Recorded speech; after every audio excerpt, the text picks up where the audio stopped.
Hello everyone, আজকে আপনাদের জন্য একটি ব্রেকিং নিউজ নিয়ে চলে এসেছি পে স্কেল রিলেটেড। আজকে আমাদের বাংলাদেশের প্রধানমন্ত্রী জনাব তারেক রহমান পে স্কেল বাস্তবায়ন নিয়ে কি আপডেট দিয়েছেন ঢাকা সেনানিবাসে একটি অনুষ্ঠানে, সেটা আপনাদেরকে জানাবো। আপনারা ইতিমধ্যে জেনে গিয়েছেন, অনেক ভিডিও ছড়িয়ে গিয়েছে আমাদের সামাজিক যোগাযোগ মাধ্যমে। আমি স্পষ্ট পড়ে শোনাবো তিনি কি উক্তি করেছেন, পে স্কেল রিলেটেড তিনি কি বলেছেন, পে স্কেল কখন বাস্তবায়ন হতে পারে এবং সার্বিক কি আপডেট রয়েছে সর্বশেষ। তাহলে চলুন সময় নষ্ট না করে আমরা মেন ভিডিওতে চলে যাই এবং জেনে নিই তারেক রহমান কি বলেছেেন। ভিডিওর মেন অংশে আমরা চলে এসেছি। আপনাদের ভিডিও যাওয়ার আগে আপনাদের কাছে 5টা সেকেন্ড সময় নিয়ে নিব। আপনি এখানে একটা ফটো কার্ড দেখতে পাবেন, যেখানে লেখা আছে যে প্রায় 70% মানুষ যারা আমার এই ইউটিউব চ্যানেল ভিডিও দেখে থাকেন তারা আমার ইউটিউব চ্যানেলটি সাবস্ক্রাইব করেন না। আপনাদের কাছে অনুরোধ থাকবে দয়া করে আমার ইউটিউব চ্যানেলটি সাবস্ক্রাইব করে দিবেন, কারণ আপনাদের একটা মাত্র সাবস্ক্রাইব নোটিফিকেশন আমার কিন্তু ভিডিও বানানোর অনুপ্রেরণা বহুগুণে বাড়িয়ে দেয়। আর সময় নষ্ট করবো না, আমার ইউটিউব চ্যানেলটি সাবস্ক্রাইব করার পর বেল আইকনটি টিপে দিবেন, ভিডিওটিতে একটি লাইক করে দিবেন এবং কমেন্ট বক্সে আলহামদুলিল্লাহ লিখতে ভুলবেন না। আমরা সকলে জানি মহান আল্লাহ কিন্তু সর্বশক্তিমান, তিনি চাইলে খুব তাড়াতাড়ি পে স্কেল বাস্তবায়ন হয়ে আমাদের কাছে চলে আসতে পারে, আমরা তার সুযোগ সুবিধা পেতে পারি। তাহলে চলুন আমরা জেনে নিই তারেক রহমান কি বলেছেন। প্রথমে আমি তারেক রহমানকে উক্তি করে বলছি। তারেক রহমান বলেছেন, বেতন কাঠামো পুনর্মূল্যায়নের কাজ শুরু হলো। বর্তমান জীবনযাত্রার ব্যয়ের সাথে সামঞ্জস্য রেখে সশস্ত্র বাহিনীর জন্য একটি আধুনিক বেতন কাঠামো প্রণয়নের পরিকল্পনা সরকারের রয়েছে। ঠিকই শুনেছেন, তিনি প্রথমেই জানিয়ে দিয়েছেন বেতন কাঠামো পুনর্মূল্যায়নের কাজ কিন্তু চালু রয়েছে। তার মানে পে কমিশনের কাজ যে চলছে এবং সচিব কমিটিতে যে পে স্কেলটি এখন রয়েছে এবং সেটি সচিব কমিটির কাছ থেকে চূড়ান্ত রিপোর্টটি পেয়ে সেটি মন্ত্রী পরিষদে আসবে। মন্ত্রী পরিষদ সেটিকে গ্রিন সিগন্যাল দিলেই কিন্তু সেটি গেজেট আকারে প্রকাশ পাবে। তার মানে বুঝতে পারলেন যে সরকারের সব থেকে দায়িত্ববান এবং সব থেকে যার কাছে পাওয়ারফুল রয়েছে তিনি জানিয়ে দিয়েছেন যে পে স্কেলের কার্যক্রম চলছে। পে স্কেল আমরা পাবো, এটা আমরা নিশ্চিন্ত থাকতে পারি, কিন্তু এটি কত তাড়াতাড়ি পেতে পারি সেটা নির্ভর করবে আমরা কিভাবে পে স্কেলের জন্য চেষ্টা চালিয়ে যাচ্ছি। আপনারা কেউ চুপ থাকবেন না, একটা ভিডিও, একটা লাইক, একটা কমেন্ট, এটা কিন্তু অনেক অনেক হেল্প করে সরকারের কাছে আমাদের ভিডিওগুলো পৌঁছে দিতে।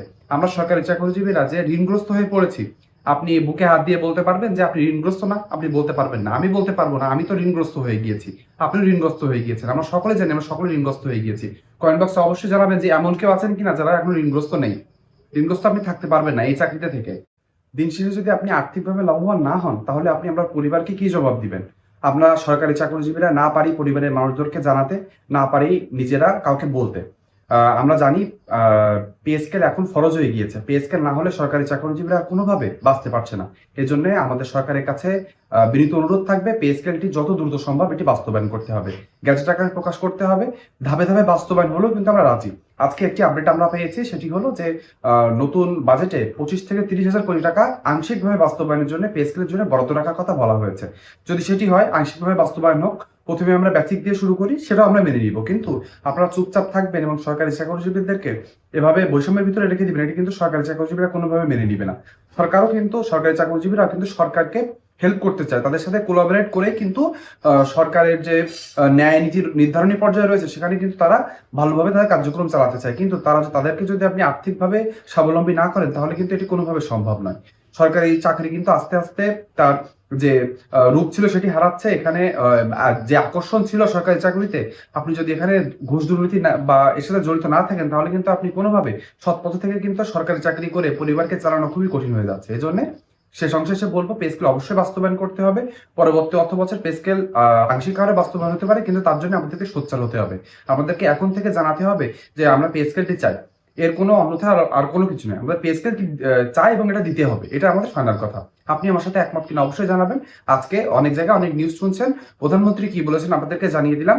আর আপনাদেরকে আরেকটা বিষয় জানাবো যে আপনারা জানেন যে আমাদের পে স্কেল কিন্তু 2-3 ভাগে ভাগ হয়। প্রথমে হচ্ছে সশস্ত্র বাহিনীর জন্য একটা থাকে, সরকারি চাকরিজীবী যারা রয়েছেন সাধারণ তাদের জন্য একটি থাকে এবং জুডিশিয়াল সার্ভিসের জন্য একটি থাকে।